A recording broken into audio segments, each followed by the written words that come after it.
Good morning बच्चों, अखिल sir academy YouTube channel पर आपका स्वागत है।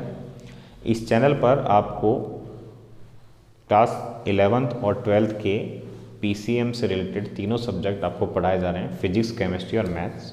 ठीक है, और उम्मीद है कि बहुत जल्द ही हम बायो की क्लासेस भी चालू कर रहे हैं। ठीक है, तो हमारे साथ बने रहिए।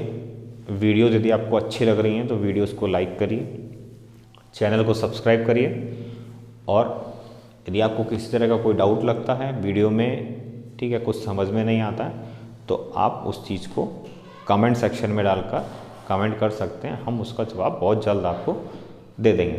ठीक है, तो हम आज 11th क्लास में, हम लास्ट क्लास में पढ़ रहे थे, वेव्स के बारे में पढ़ रहे थे।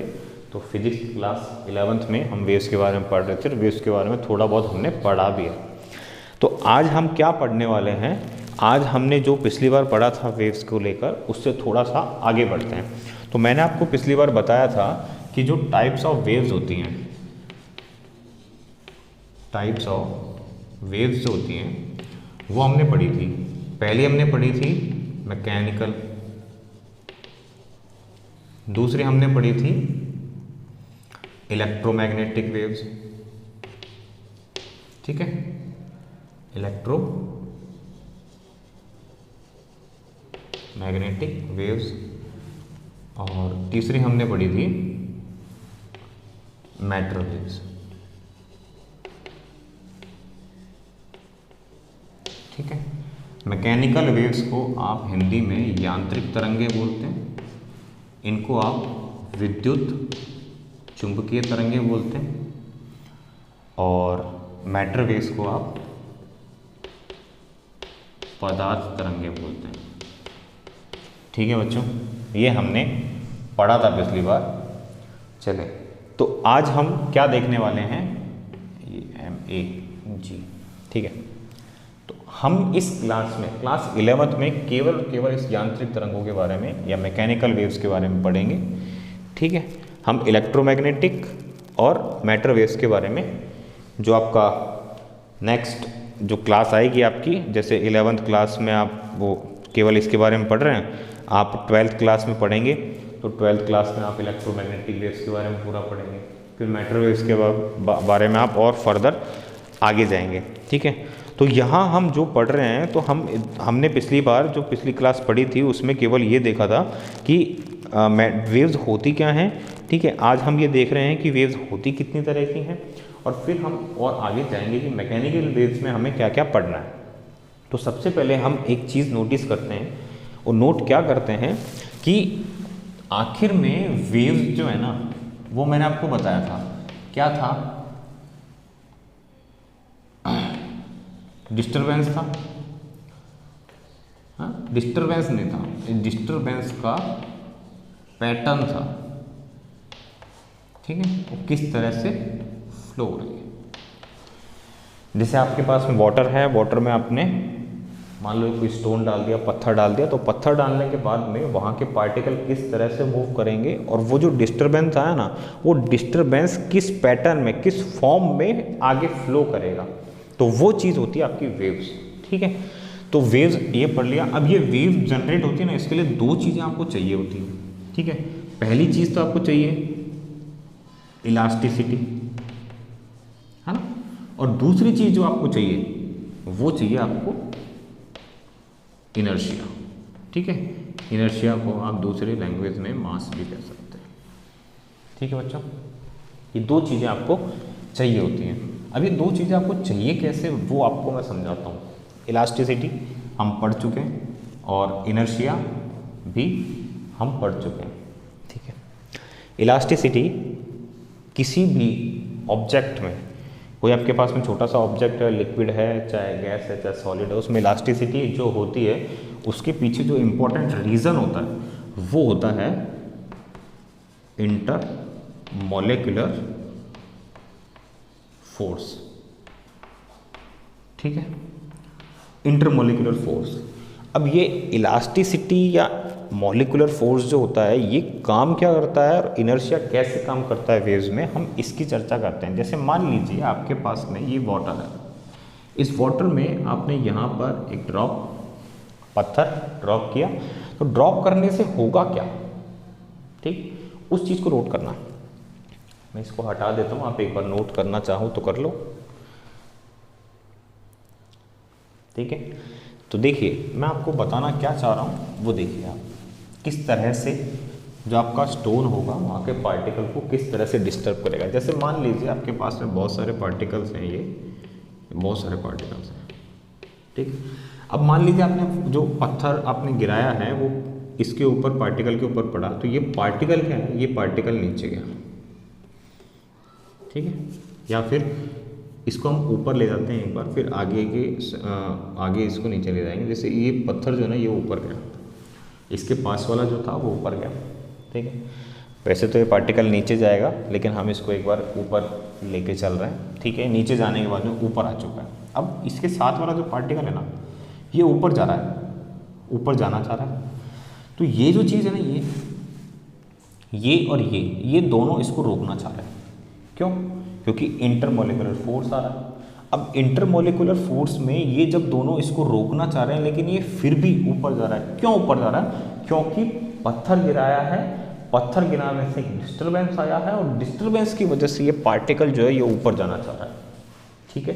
पहले नीचे जाएगा, फिर ये ऊपर आएगा, फिर नीचे जाएगा, फिर ये ऊपर आएगा, तो ऐसे ऐसे ऐसे ऐसे आपकी वेव बनेगी, ठीक है। तो ये पार्टिकल ऊपर जाना चाह रहा है, ये दोनों पार्टिकल नहीं चाहते कि ऊपर जाए इंटरमोलिकुलर फोर्स की वजह से, लेकिन जब डिस्टर्बेंस आया ये ऊपर गया, तो ये बोल रहा है कि नहीं मैं तेरे को भी साथ में लेके जाऊँगा, तो ये वाला भी ऊपर गया, ये यहाँ तक पहुँचा मान लीजिए, ठीक है।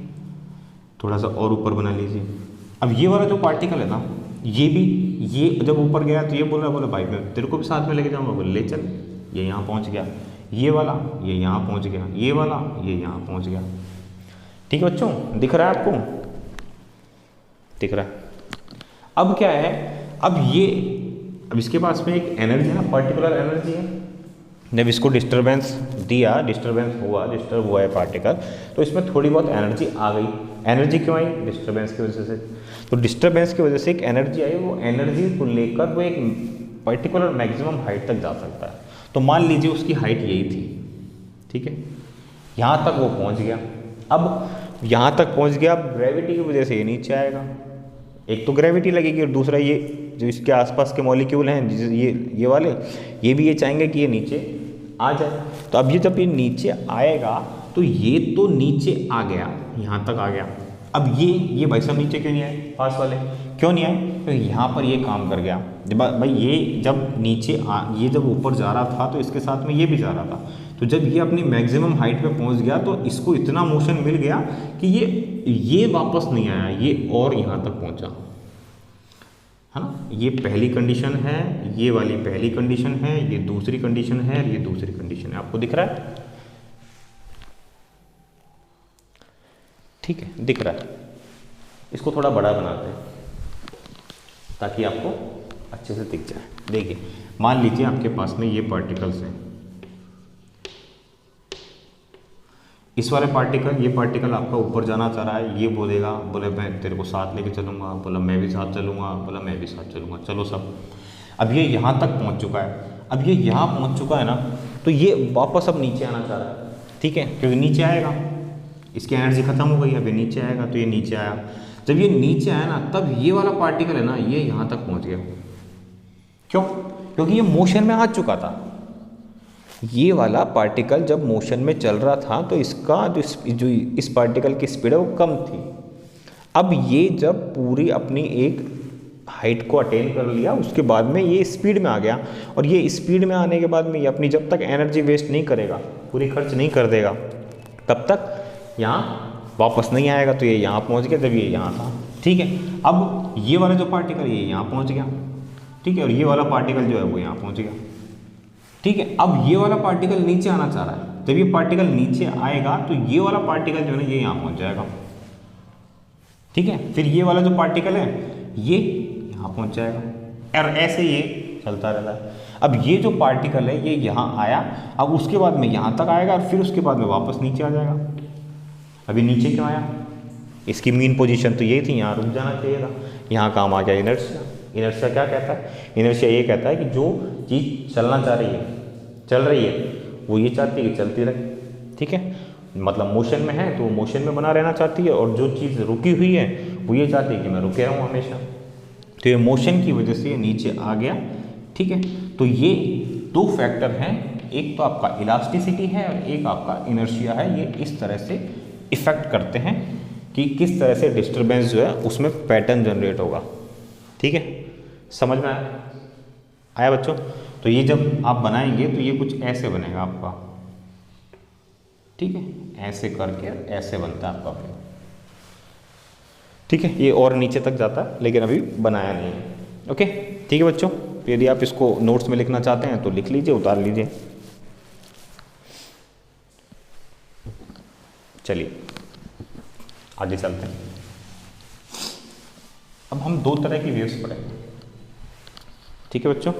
दो तरह की वेव्स हैं आपकी, कौन कौन सी वेव्स आएगी उसकी बात करते हैं।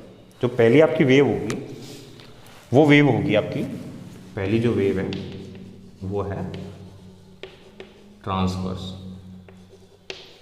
और जो दूसरी वेव है वो है आपकी लॉन्गिट्यूडिनल,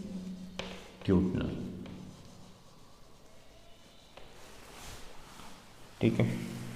अब ये दोनों में डिफरेंस क्या है? ट्रांसवर्स वेव्स का मतलब है कि यहाँ पर आप दो चीज़ें नोट करेंगे। पहली चीज़ हम ये नोट करेंगे कि जो आपका पार्टिकल है,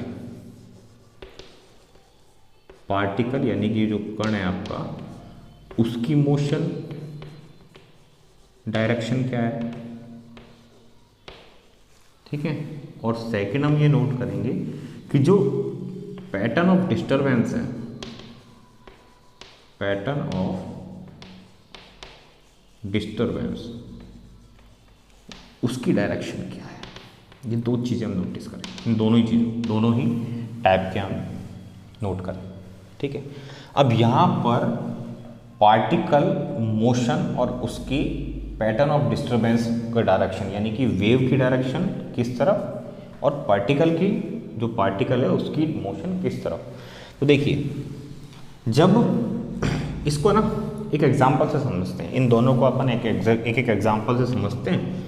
इसका एग्जाम्पल है आपका वाटर वेव्स, ठीक है, और इसका जो एग्जाम्पल बनेगा वो बनेगा आपका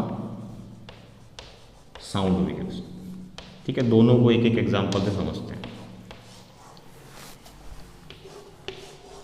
देखो, वाटर वेव्स का हमने अभी अभी एग्जाम्पल पढ़ा है। क्या होता है, जैसे मान लीजिए आपके पास में यहाँ पानी है, अब इस पानी में आप क्या कर रहे हैं, पत्थर डाल रहे हैं। तो यहाँ से जब अपने स्टोन गिराया तो यहाँ का जो पार्टिकल है ना, ये नीचे गया, फिर ऊपर आया, फिर नीचे गया, फिर ऊपर आया, फिर नीचे गया, फिर ऊपर आया, फिर नीचे गया, फिर ऊपर आया। ऐसे ही तो होता है। और जब हम यहाँ खड़े हैं तो क्या देखते हैं कि जो वेव्स हैं वो कुछ इस तरह से आती हैं, आपकी तरफ आती है, ठीक है। तो ये चीज़ जो है, अब इसमें पार्टिकल का मोशन यहाँ है, ये डायरेक्शन, और वेव्स के चलने की डायरेक्शन ये, यानी दोनों एक दूसरे के क्या हो गए, परपेंडिकुलर हो गए। यानी कि पार्टिकल डायरेक्शन,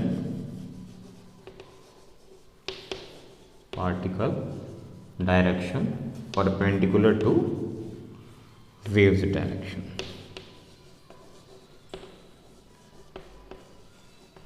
ठीक है बच्चों।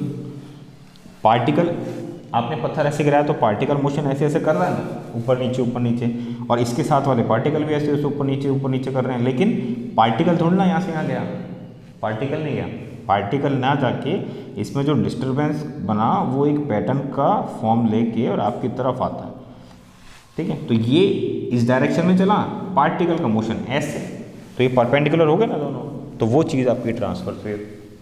अब लॉन्गिट्यूडिनल साउंड वेव्स की बात करें, अब जैसे देखिए मैं बोल रहा हूँ, ठीक है, तो मैं यहाँ से जब बोल रहा हूँ तो सामने मेरे क्या है, तो सबसे अच्छी हेल्प जो करता है वो आपका ये वोकल कॉर्ड, ठीक है। ऊपर वाले ने सबको दिया, ठीक है। किसी के साथ में ऊपर वाला ट्रेजेडी कर देता है, नहीं देता, वोकल कॉर्ड खराब होता है, वो अलग मैटर है। चलिए, तो जैसे हम बोल रहे हैं, मैं बोल रहा हूँ, आप मैं बोल रहा हूँ, अब मैं बोल रहा हूँ, अब वो आपको सुनाई देगा, ठीक है। ये अलग प्रोसेस है, मैं आपको बोलूँगा, वो यहाँ रिकॉर्ड हो रहा है, ठीक है, कन्वर्ट होगा, फिर आप सुनोगे उसको, तो जो इलेक्ट्रिकल एनर्जी वो साउंड एनर्जी में कन्वर्ट होगी, फिर वो साउंड एनर्जी आपके कानों तक आएगी, ठीक है, वो आपको सुनाई देगा।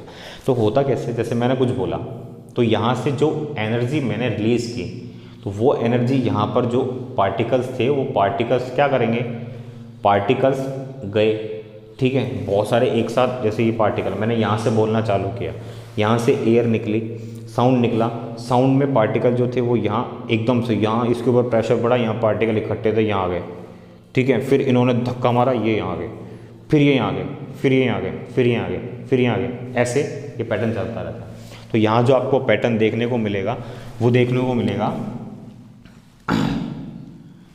दो तरह के आपको पैटर्न देखने को मिलते हैं, ठीक है। एक बार तो आपका रेयर फ्रैक्शन होता है, ठीक है, और एक बार आपका कंप्रेशन होता है। अब सर बोले पहला कौन सा होता है, तो डिपेंड करता है कि पहले कौन सा होता है, ठीक है। तो मैंने जब बोला तो जैसे मान लीजिए यहाँ से मैं बोलना चालू कर रहा हूँ, ठीक है, यहाँ पर बहुत सारे पार्टिकल्स हैं, बहुत सारे पार्टिकल्स हैं। मैंने जब एनर्जी दी तो ये ना, ये सारे पार्टिकल्स पास आ गए, बहुत ज़्यादा पास आ गए, है ना, बहुत ज़्यादा पास आ गए। फिर इन्होंने पार्टिकल ने एक दूसरे को धक्का लगाया, सेम थे ना, सेम धक्का लगाया, तो फिर ये दूर हो गए। फिर ये आगे वाले पार्टिकल के पास में गए तो ये बहुत सारे इकट्ठे हो गए, ठीक। फिर उसके बाद में और ज़्यादा, फिर आगे रेयर फ्रैक्शन होगा तो ये थोड़ा फैल जाएंगे, यानी कि यहाँ पर रेयर फ्रैक्शन, सिंपल आप ऐसे दिखा दो रेयर फ्रैक्शन, ठीक है, सिंपल आपने ये किया, फिर ये कंप्रेस हो गए यहाँ पर बहुत ज़्यादा, ये यहाँ पर हो गए ना, तो ये बहुत पास आ गए। फिर रेयर फ्रैक्शन हो गया तो दूर आ गए, फिर कंप्रेशन हो गया, फिर पास आ गए, फिर ये रेयर फ्रैक्शन हो गया, फिर दूर हो गए, ठीक है। तो कंप्रेशन और रेयर फ्रैक्शन का एक फिनोमेना इसमें चलता रहता है साउंड वेव्स में। अब बोले सर हम भटक गए टॉपिक से, है ना, भटके नहीं, उसी में चल रहे हैं। देखिए यहाँ से बोलना चालू किया, ये जो वाइब्रेट कर रहे हैं ये पार्टिकल किस तरफ जा रहे हैं, इस तरफ जा रहे हैं, और आपकी जो वेव जो चल रही है वो किस तरफ जा रही है, वो भी इसी तरफ जा रही है। यानी कि पार्टिकल का मोशन और पैटर्न ऑफ डिस्टर्बेंस की डायरेक्शन, इन दोनों की डायरेक्शन जो होती है वो एक ही डायरेक्शन में होती है। तो मैं बोलना चाहूँ, दिल में लिखना चाहूँ, particle direction and pattern of disturbance direction से। यहाँ तो अलग थी ना, यहाँ क्या थी, यहाँ पर परपेंडिकुलर थी, यहाँ पर सेम है, ठीक है। तो ये जो चीज़ थी आपकी, ये थी ट्रांसवर्स वेव्स और लॉन्गिट्यूडनल वेव्स। एक दो बार आप पढ़िएगा, आपको अच्छी तरह समझ में आ जाएगा।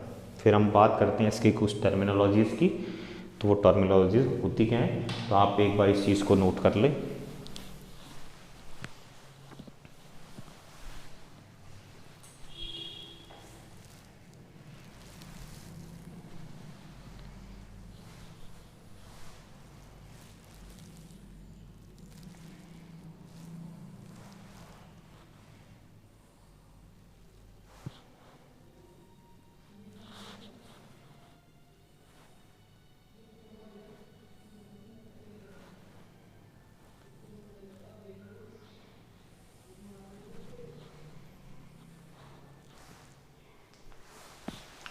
चलिए, आपने नोट कर लिया होगा। अब इसके बारे में बात करते हैं अपन। कुछ यहाँ पर आपको वेव से रिलेटेड टर्मिनोलॉजीज़ ध्यान रखनी है, ठीक है। वो टर्मिनोलॉजीज़ क्या हैं वो हम देखते हैं। देखिए, सबसे पहले तो आपको ये पता होना चाहिए कि इस तरह की आपकी एक वेव बनती है, ठीक है। यहाँ वेव में ये जो चीज़ होती है, ठीक है, यहाँ पर ऊपर जा रहा है तो एक बार तो ये डिस्प्लेसमेंट लेंगे। किसके केस में डिस्प्लेसमेंट, आप किसके केस में लेंगे डिस्प्लेसमेंट, आप लेंगे कौन सा, आपकी ट्रांसवर्स वेव्स के केस में, ठीक है। और लॉन्गिट्यूडनल के केस में यदि लेना हो तो सेम ही बनेगी आपकी, इस तरह की साइनसोइडल वेव ही बनेगी, लेकिन यहाँ पर आपका प्रेशर आ जाएगा, ठीक है।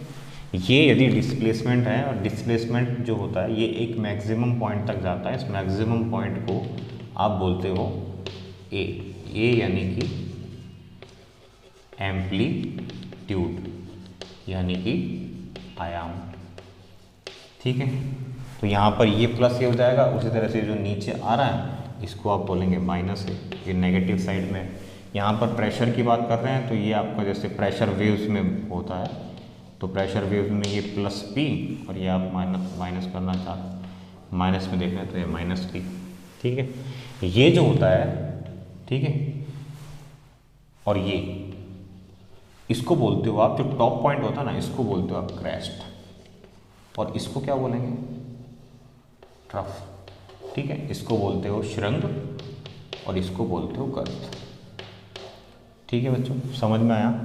तो एम्पलीट्यूड जो होता है वो मैक्सिमम डिस्प्लेसमेंट होता है। ठीक है, और एक आपको क्रेस्ट बता दिया, जो मैक्सिमम डिस्प्लेसमेंट होता है उसको क्रेस्ट बोलते हैं, और जो नेगेटिव साइड में होता है उसको गर्त बोलते हैं। गर्त मतलब गड्ढा, गड्ढा दिख रहा है ना ये, और ये आपका ऊपर चढ़ रहा है यानी शृंग सिंह बना हुआ है। ठीक है, अब इसके बाद में एक यहाँ पर टर्म आएगी आपकी वेलोसिटी। ठीक है, वेलोसिटी का हमें पता है क्या होता है, वेलोसिटी क्या होती है, हमें एक फॉर्मूला पता है ना,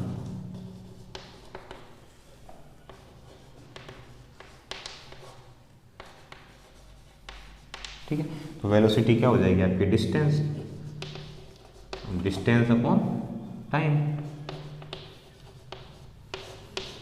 ठीक है, वेलोसिटी आपकी ये हो जाएगी। मान लीजिए यहाँ से लेके यहाँ तक आप डिस्टेंस ट्रेवल, अच्छा यहाँ पर कौन सा फंक्शन आता है, तो यहाँ पर आपका एक बार तो फंक्शन t भी आएगा और x भी आएगा, दोनों फंक्शन आते हैं। तो हम ये कह सकते हैं कि f ऑफ जो y जो है ना, ऊपर लिख देते हैं, y जो है ना, y यानी कि ये डिस्प्लेसमेंट जो है ये फंक्शन होता है किसका, x और t का। हम ये लिख सकते हैं यहाँ पर, क्योंकि यहाँ पर आपका x और t दोनों आता है। x क्या आपका डिस्प्लेसमेंट है और t जो है वो आपका टाइम होता है। ठीक है, तो यदि आप इसकी फॉर्म में लिखना चाहते हैं तो जो डिस्प्लेसमेंट है उसको आप x लिख दो, टाइम को आप t लिख दो, इज इक्वल टू v। ये आपका एक फॉर्मूला बन सकता है। यदि आप टाइम के लिए लिखना चाहते हैं तो x अपॉन v बन जाएगा। ठीक है, इस चीज़ को याद रखिएगा, क्योंकि ये आगे जब हम साइन वेव की जो डेरिवेशन करेंगे, डिस्प्लेसमेंट इक्वेशन बनाएंगे, उसमें बहुत काम आएगी। ये इंपॉर्टेंट है, ये ध्यान रखना, t is equal to x upon v. ठीक है बच्चों, ये समझ में आपके। अब इसके बाद में एक और चीज़ आती है आपके पास में, ओमेगा। ओमेगा क्या होता है, हम पढ़ चुके हैं हम ओमेगा। तो एक आएगा ओमेगा, एक आएगा आपके पास में 2 पाई, एक आएगा आपके पास में कैपिटल टी। ये तीन चीज़ें आपके पास में आएगी। ठीक है बच्चों, तो ओमेगा के बारे में हम पढ़ चुके हैं, टी के बारे में हम पढ़ चुके हैं, और एक टर्म और आएगी आपके पास में, उस टर्म को आप बोलेंगे फ्रीक्वेंसी। ठीक है बच्चों, फ्रीक्वेंसी हम बोलेंगे। तो ओमेगा जो है वो है आपका एंगुलर वेलोसिटी। क्या है ये, एंगुलर वेलोसिटी। एंगुलर वेलोसिटी हम अच्छे से पढ़ चुके हैं। सिंपल वेलोसिटी में क्या होता है, डिस्प्लेसमेंट अपॉन टाइम। हाँ, एंगुलर में क्या हो जाएगा, एंगुलर डिस्प्लेसमेंट अपॉन टाइम। ठीक है, तो एंगुलर डिस्प्लेसमेंट कितना होता है, जैसे मान लीजिए ये आपके पास में सर्किल है, यहाँ से आपने स्टार्ट किया, यहाँ घूम के वापस आ गए, तो एंगुलर डिस्प्लेसमेंट कितना हुआ, 360 डिग्री हुआ, यानी कि 2 पाई हुआ। डिस्प्लेसमेंट नहीं, डिस्टेंस की बात कर रहा हूँ मैं, डिस्प्लेसमेंट तो 0 होगा, तो 2 पाई। और टाइम कितना लगता है, पूरा कंप्लीट करने में t टाइम लगता है, तो ओमेगा की वैल्यू क्या आ जाएगी आपके पास में, 2 पाई अपॉन t। ठीक है बच्चों, ये चीज़ समझ में आ रही है आपके, क्योंकि ये चीज़ हमने पढ़ी हुई है पहले से, तो आराम से आपके समझ में आ जानी चाहिए। ठीक है, तो इस चीज़ को एक बार नोट कर लो, और इसमें 2-4 चीज़ें और बच रही हैं, तो उस चीज़ को भी हम करवा देते हैं। ठीक है, तो नोट कर लीजिए, मैं साइड में हो गया हूँ, हो गया। चले, इसके बाद में हम बात करते हैं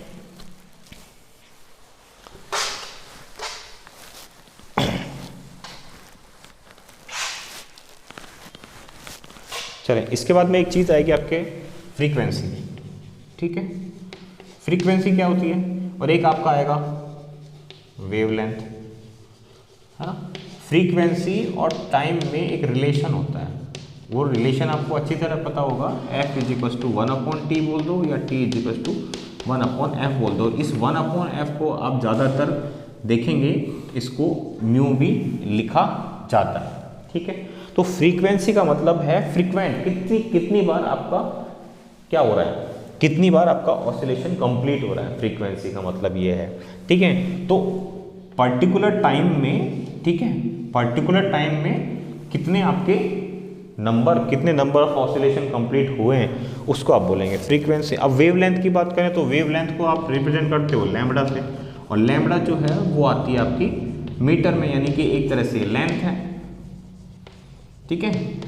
अच्छा, यहाँ पर एक चीज़ और पढ़ेंगे आप, उसको आप के बोलेंगे, ठीक है। वो के क्या होता है, 2π/λ होता है, ठीक है। यानी कि के एक कांस्टेंट होता है, और इस कांस्टेंट की जो वैल्यू होती है वो होती है k/λ, यानी कि lambda distance, lambda wavelength, lambda distance चलने के लिए आपने ट्रैवल किया 2π एंगल, तो एक के लिए आप करेंगे 2π/λ, और इसी को आप बोलेंगे के। जिस तरह से हमने फ्रीक्वेंसी वो एक फॉर्मूला पढ़ा था 2π/t, पढ़ा था ना, अभी अभी जस्ट पढ़ा है 2π/t। तो ये क्या है, t टाइम में कितना आपने ट्रेवल किया, कितना आपने एंगल बनाया, तो यहाँ पर लैम्बडा लेंथ को कवर करने के लिए कितना एंगल बनाया, दैट इज के, इसको बोलते हो कांस्टेंट बोलते हैं, ठीक है। तो ये अभी सॉरी, जहाँ हम आगे ये जब इसको सॉल्व करेंगे, जब वेव इक्वेशन बनाएंगे, तो इस वेव इक्वेशन में आपका एक क्यू आएगा, ठीक है। इसको नाम देते हैं वेव नंबर। क्या नाम देते हैं इसको, प्रोपोगेशन कांस्टेंट भी बोलते हैं और वेव नंबर भी बोलते हैं, ठीक है। तो इस चीज़ को आप एक बार नोट कर लो, फिर उसके बाद में आगे चलते हैं हम।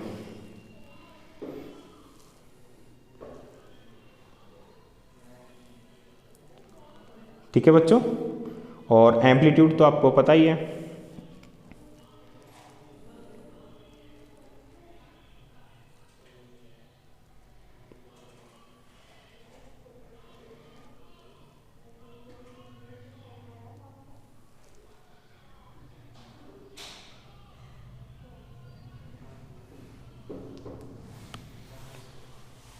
चलिए ये आपने नोट कर लिया होगा। अब ये जो एक, अच्छा ये आपका हो गया, ये हो गया, ठीक है।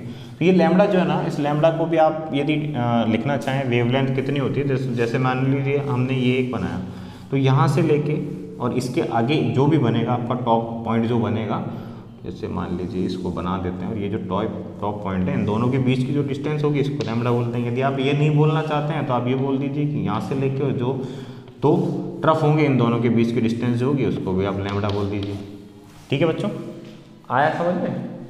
तो आज जो काम किया हमने, जो पढ़ा है हमने, वो केवल थ्योरेटिकल पार्ट था, ठीक है। आपको बस एक जो टर्म है, टर्मिनोलॉजीज आपको पता होनी चाहिए, क्योंकि ये आपके वेव में बहुत काम में आएगी।